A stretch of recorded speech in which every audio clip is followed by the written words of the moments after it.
ಯಾದಗಿರಿಯಲ್ಲಿ ರಾಜ್ಯ ಹೆದ್ದಾರಿ ಜೀವಕ್ಕೆ ಕಂಟಕವಾಗ್ಬಿಟ್ಟಿದೆ. ಯಾಕೆ ಅಂತೀರಾ? ಈ ಸ್ಟೋರಿ ನೋಡಿ.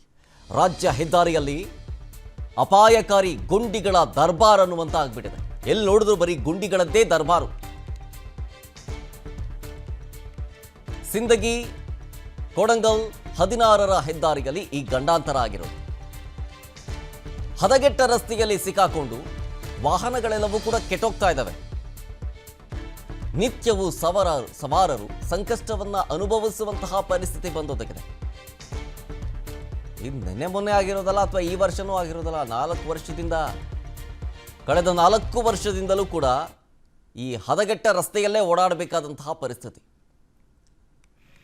ಹೊಸ ಡಾಂಬರ್ ರಸ್ತೆ ನಿರ್ಮಾಣಕ್ಕೆ ರಾಜ್ಯ ಸರ್ಕಾರ ಯಾಕೋ ಮುಂದಾಗ್ತಾ ಇಲ್ಲ ಅಂತ ಅನಿಸ್ತಾ ಇದೆ. ನೋಡಿ, ಗಮನಿಸ್ತಾ ಇದ್ದೀವಿ, ಬರೀ ಗುಂಡಿಲಿ ರಸ್ತೆ ಮಾಡಿದಾರೋ ಅಥವಾ ರಸ್ತೆಯಲ್ಲಿ ಗುಂಡಿ ಆಗಿದೆಯೋ ಒಂದು ಕೂಡ ಗೊತ್ತಾಗ್ತಾ ಇಲ್ಲ. ಹಂಗಾಗ್ಬಿಟ್ಟಿದೆ ಪರಿಸ್ಥಿತಿ. ಯಾವುದೋ ವರ್ಷ ನಿರ್ಮಾಣ ಮಾಡಿರೋದು, ಯಾವುದೋ ಗತಕಾಲದಲ್ಲಿ ನಿರ್ಮಾಣ ಮಾಡಿರೋ ರಸ್ತೆ ಅನ್ನೋ ರೀತಿ ಕಾಣಿಸುತ್ತೆ. 4 ವರ್ಷ ಆಯಿತು ಆ ರಸ್ತೆ ಹೀಗಾಗಿ. ಹದಗೆಟ್ಟ ಹೆದ್ದಾರಿ ರಸ್ತೆಯಲ್ಲಿ ಡೈಲಿ ಆಕ್ಸಿಡೆಂಟ್ ಆಗುತ್ತೆ. ಅದು ದಿನೇ ಜಾಸ್ತಿ ಆಗ್ತಾ ಇದೆ. ಆದರೆ ಸರ್ಕಾರ ಮತ್ತೆ ಇದ್ರ ಬಗ್ಗೆ ಗಮನ ಹರಿಸ್ತಾ ಇಲ್ಲ ಅಂತ ಹೇಳಿ ಆಕ್ರೋಶವನ್ನು ವ್ಯಕ್ತಪಡಿಸ್ತಾ ಇದ್ದಾರೆ ವಾಹನ ಸವಾರರು. ಈ ರಸ್ತೆಯಲ್ಲಿ ಸಚಿವರು, ಶಾಸಕರು ಹಾಗೂ ಡಿಸಿ ಕೂಡ ಓಡಾಡ್ತಾರೆ. ಅಷ್ಟಾದ್ರೂ ಡಾಂಬರೇ ಹಾಕಿಲ್ಲ ನೋಡಿ ಅಂತೇಳಿ ಜನರು ಆಕ್ರೋಶವನ್ನು ಹೊರಹಾಕ್ತಾ ಇದ್ದಾರೆ. ಗ್ಯಾರಂಟಿ ಅಂತೇಳಿ ಗ್ಯಾರಂಟಿ ಕೊಟ್ಟರು, ಅದು ಸಾಲೋದಿಲ್ಲ. ಅಭಿವೃದ್ಧಿನೇ ಮಾಡಬೇಕು, ಜೊತೆಗೆ ಗ್ಯಾರಂಟಿ ಕೊಟ್ರಿ ಅಂತೇಳಿ ಅಭಿವೃದ್ಧಿ ನಿಲ್ಲಿಸ್ಕೊಡೋದಲ್ಲ.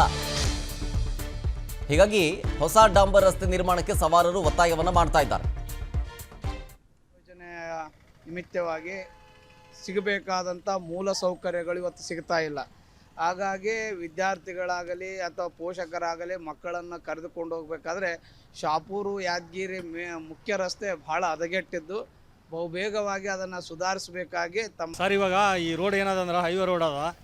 ಇಲ್ಲಿ ಎಲ್ಲ ಈ ವಡಗೇರಿ ತಾಲೂಕು ಆಗಿರ್ಬೋದು, ಶಾಪುರ ಜನ ಆಗಿರ್ಬೋದು, ಇದೇ ರೋಡ್ ಮೇಲೆ ನಿತ್ಯ ಜೀವನ ಅದ. ಇಲ್ಲಿ ಈ ನಿತ್ಯ ಜೀವನ ಅಂದರೆ ಇಲ್ಲಿ ಎಷ್ಟೋ ಜನಗಳು ಇಲ್ಲಿ ಗಾಡಿ ಬೈಕ್ಗಳು ಬಿದ್ದು, ಆಮೇಲೆ ಕೆಲವರು ಟೊಂಕ ಮುರಿದವ್ರು 4-5 ಲಕ್ಷ ರೂಪಾಯಿ ಖರ್ಚಾದ್ರೂ ಇನ್ನೂವರೆಗೂ ಅವರು ರೆಡಿಯಾಗಿಲ್ಲ. ಈ ರೋಡ್ ದಿನಾಲು ಇಲ್ಲೇ ಓಡಾಡ್ತೀವಿ. ಈ ರೋಡ್ ಮೇಲೆ DC ಓಡಾಡ್ತಾರ, MLA. ಇನ್ನು ಈ ಹದಗೆಟ್ಟ ರಸ್ತೆಯ ಬಗ್ಗೆ ಶರಣಬಸಪ್ಪ ದರ್ಶನಾಪುರ ಪ್ರತಿಕ್ರಿಯೆಯನ್ನು ಕೊಟ್ಟಿದ್ದಾರೆ. ದರ್ಶನಾಪುರ ಅವರು ಜಿಲ್ಲಾ ಉಸ್ತುವಾರಿ ಸಚಿವರು, ಹಾಗಾಗಿ ಇದ್ರ ಬಗ್ಗೆ ರಿಯಾಕ್ಷನ್ ಕೊಟ್ಟಿದ್ದಾರೆ. ಯಾದಗಿರಿಯಿಂದ ಶಹಾಪುರಕ್ಕೆ ತೆರಳುವ ರಸ್ತೆ ಹದಗೆಟ್ಟಿದೆ, ನನ್ನ ಗಮನಕ್ಕೆ ಬಂದಿದೆ. ಈಗಾಗಲೇ ಹೊಸ ರಸ್ತೆ ನಿರ್ಮಾಣಕ್ಕೆ ಟೆಂಡರ್ ಕೂಡ ಕರೆದಾಗಿದೆ. 24 ಕೋಟಿ ರೂಪಾಯಿ ವೆಚ್ಚದಲ್ಲಿ ಟೆಂಡರ್ ಕೂಡ ಕರೆದಿದ್ದೀವಿ. ಆದಷ್ಟು ಬೇಗ ಟೆಂಡರ್ ಪ್ರಕ್ರಿಯೆ ಮುಗಿದ ಮೇಲೆ ರಸ್ತೆ ನಿರ್ಮಾಣ ಅಂತಂದಿದ್ದಾರೆ. ಈಗ ಯಾದಗಿರಿಯಿಂದ ಶಾಪುರ್ಗೆ ಹೋಗ್ತಕ್ಕಂಥ ರಸ್ತೆ SHDP ಸುಮಾರು 24 ಕೋಟಿ ರೂಪಾಯಿ ವೆಚ್ಚದಲ್ಲಿ ನಾವು ಆಗಲೇ ಟೆಂಡರ್ ಕರೆದಿದ್ದೀವಿ. ಅನುಕ್ಷಣದ ಸುದ್ದಿಗಳಿಗಾಗಿ ವಿಸ್ತಾರ ನ್ಯೂಸ್ ಯೂಟ್ಯೂಬ್ ಚಾನೆಲ್ ಸಬ್ಸ್ಕ್ರೈಬ್ ಮಾಡಿ. ಹೊಸ ಸುದ್ದಿಗಳ ನೋಟಿಫಿಕೇಶನ್ಗಾಗಿ ಬೆಲ್ ಐಕಾನ್ ಕ್ಲಿಕ್ ಮಾಡಿ. ಲೇಟೆಸ್ಟ್ ಅಪ್ಡೇಟ್ಸ್ಗಾಗಿ www.vistaranews.com ವೆಬ್ಸೈಟ್ಗೆ ವಿಸಿಟ್ ಮಾಡಿ. ಅಂಗೈಯಲ್ಲೇ ಜಗತ್ತಿನ ಸುದ್ದಿ ತಿಳಿಯಲು ವಿಸ್ತಾರ ನ್ಯೂಸ್ ಕನ್ನಡ ಆಪ್ ಡೌನ್ಲೋಡ್ ಮಾಡಿ.